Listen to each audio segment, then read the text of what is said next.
ಜೈ ಗುರುದೇವ್. ನನ್ನ ಹೆಸರು ಅಂಬಿಕಾ ಅಂತ ಹೇಳಿಬಿಟ್ಟು ನಾನು ವಿದ್ಯಾನಗರ ತಿಪ್ಪೂರಲ್ಲಿ ಇರುವಂಥದ್ದು.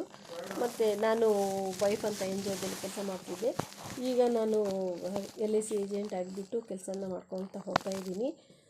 ಹಾಗಾಗಿಬಿಟ್ಟು ನಾನು ಈಗ ಈ SSYನ ನನಗೆ ಪರಿಚಯ ಮಾಡಿಕೊಟ್ಟಿದ್ದು ವೈಫ್ ಅಂತ ಸಂಸ್ಥೆ. ಅಲ್ಲಿ ಡಾಕ್ಟರ್ GNS ರೆಡ್ಡಿ ಅಂತ ಇದ್ದರು.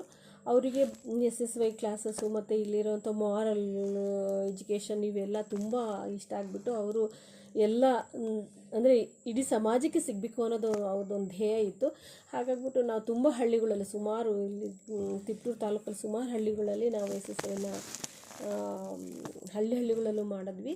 ಹಾಗಾಗಿ ನನಗೂ ಅದರಲ್ಲಿ ಇಂಟ್ರೆಸ್ಟ್ ಇತ್ತು. ನಾನು ತುಂಬ ಸಾರಿ SSY ಮಾಡ್ಕೊಂಡಿದ್ದೀನಿ ಮತ್ತು AMC ಕ್ಲಾಸಸ್ನೆಲ್ಲ ತೊಗೊಂಡಿದ್ದೀನಿ. ಹಾಗಾಗಿ ಮತ್ತು ಪ್ರಾಣಾಯಾಮ ಧ್ಯಾನನ ಈಗಲೂ ನಾನು ಯಾವತ್ತೂ ಬಿಟ್ಟಿಲ್ಲ, ಅದನ್ನು ಮುಂದುವರ್ಸ್ಕೊತಾನೆ ಹೋಗ್ತಾಯಿದ್ದೀನಿ.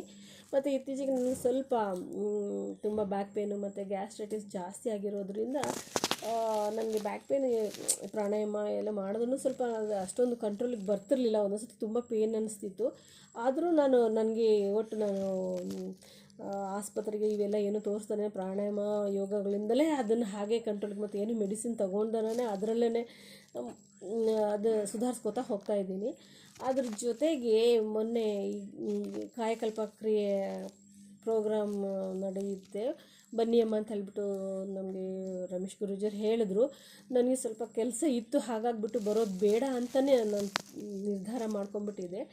ಆದರೂ ಅವರು 17ನೇ ತಾರೀಕು ಗುರೂಜಿಯವರು ಇವತ್ತು ಬನ್ನಿ ಅಮ್ಮ, ನೀವು ಇಂಟ್ರೊಡಕ್ಷನ್ ಕ್ಲಾಸ್ ಆದರೂ ಕೇಳ್ಕೊಂಡು ಹೋಗಿ ಅಂತ ಹೇಳಿದ್ರು. ಹಾಗಾಗಿ ನಾನು ನೋಡೋಣ ಅಂತ ಹೇಳಿಬಿಟ್ಟು ಇಂಟ್ರೊಡಕ್ಷನ್ ಕ್ಲಾಸಿಗೆ ಬಂದೆ.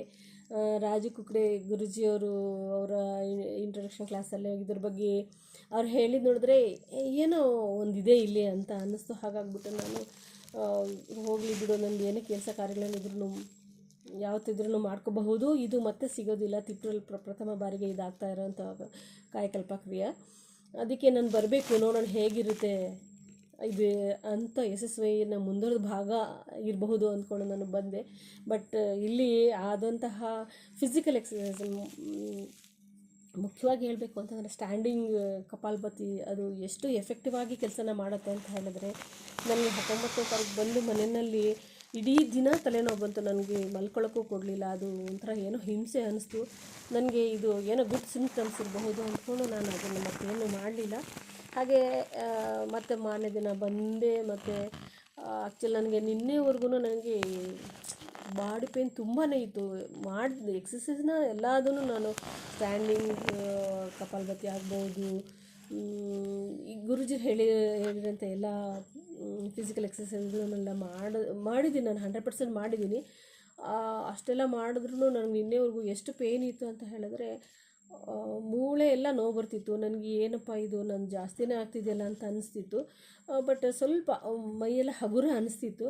ಆದರೆ ನನಗೆ ಅನಿಸಿತ್ತು ಹೀಗೆ ಸ್ವಲ್ಪ 1-2 ದಿನ ಪೇನ್ ಇರುತ್ತೆ ಅಂತ ಹೇಳ್ಬಿಟ್ಟು. ಒಂದು ಬೆಟ್ಟ ಹತ್ತಿ ನಾವು ಇಳಿದ್ರೆ ಹೇಗೆ 2-3 ದಿನ ಪೇನ್ ಇರುತ್ತೋ ಹಾಗೆ ಮಸಲ್ಸ್ ಎಲ್ಲ ತುಂಬ ಪೇನ್ ಇತ್ತು ನನಗೆ.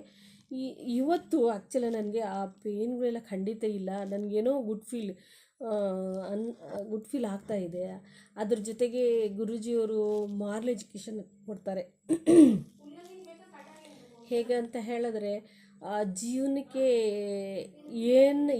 ಏನು ಅವಶ್ಯಕತೆ ಇದೆ, ಏನು ಅವಶ್ಯಕತೆ ಇಲ್ಲ, ನಾವು ಹೇಗಿರಬೇಕು ಅನ್ನೋದ್ರ ಬಗ್ಗೆ ಅವರು ಉದಾಹರಣೆಗಳನ್ನು ಕೊಟ್ಟು ಹೇಳ್ತಾರಲ್ಲ, ಅದು ಎಷ್ಟು ಚೆನ್ನಾಗಿ ಹಿತ ಇರುತ್ತೆ ಅಂತ ಹೇಳಿದ್ರೆ ಆ ಒಂದು ಎಜುಕೇಷನ್ ಎಲ್ರಿಗೂ ಬೇಕು. ಮತ್ತು ನಮಗೆ ಮತ್ತೆ ಬೇಕು ಈ ಕ್ಲಾಸಸ್. ಯಾಕಂತಂದರೆ ನಾವು ಮನುಷ್ಯ ಅಲ್ವರ, ಹಾಗಾಗಿ ಮರೆಯೋದು ನಮ್ಮದು ಸ್ವಭಾವ ಅದು.